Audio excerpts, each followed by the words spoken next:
Dans ce nouvel épisode relatif à l'actualité traitée par le Defrénois sur le mois écoulé, il sera question de projets gouvernementaux associant le CSN, d'un utile rappel en matière de cession d'office ou encore de l'effet déclaratif du partage.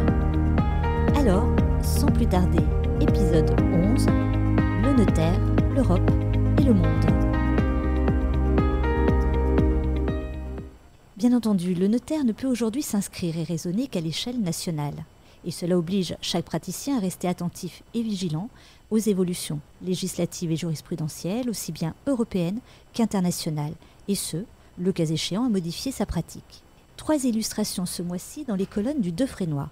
À la suite de la circulaire du 24 avril dernier, qui met en œuvre l'obligation européenne d'un examen de proportionnalité des projets de normes relatifs à l'accès ou l'exercice d'une profession réglementée, que nous avions évoqué dans notre précédent épisode, maître Jean-François Sagot et le professeur Cyril Nourissa reviennent sur les relations complexes qu'entretiennent les libertés économiques constitutives du marché intérieur européen avec les professions libérales réglementées, notamment les professions juridiques ou judiciaires. Autre illustration avec le certificat successoral européen, le CSE, la Cour de cassation de l'Union européenne avait déjà répondu que l'article 56 du traité sur le fonctionnement de l'Union européenne ne s'oppose pas à une réglementation d'un État membre qui réserve aux notaires l'authentification des actes soumis à la publicité foncière.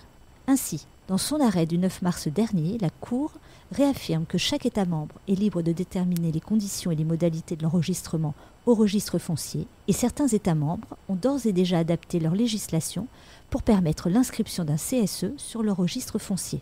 Le portail e-justice et celui du Conseil des notariats de l'Union européenne, le CNUE, offre aux praticiens une aide précieuse en matière de succession et notamment en ce qui concerne l'utilisation de ce CSE. Enfin et plus généralement, l'existence d'un lien d'extranéité évident et visible ou au contraire à rechercher par exemple dans le premier domicile des époux français dont le mariage a été célébré en France, ne constitue plus l'exception d'un dossier traité dans les études UP de certaines métropoles. Mais ça, les praticiens l'ont déjà constaté depuis longtemps.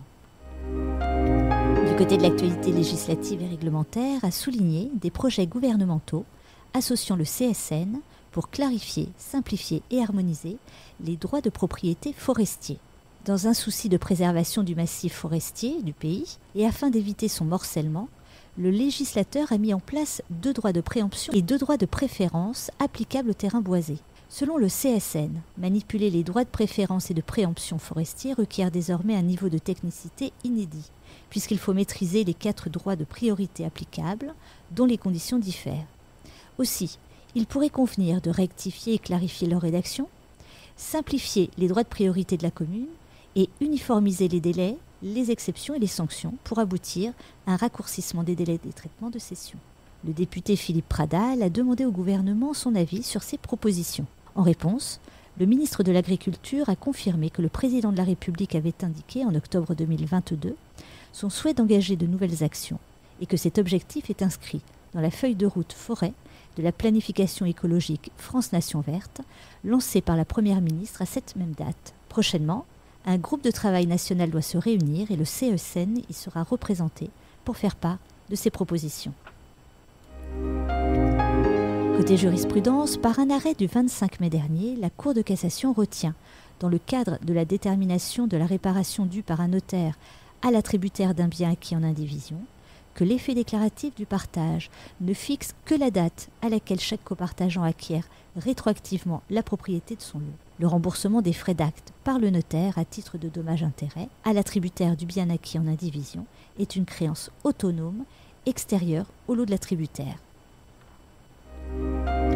Et enfin, du côté de la profession, rappel important pour les créateurs. Rappel opéré par la Cour de cassation le 7 juin dernier. Est illicite le contrat de cession pour un prix symbolique d'un office de notaire nouvellement créé au profit d'un candidat non tiré au sort par un candidat tiré au sort alors que le cessionnaire n'a eu aucune activité.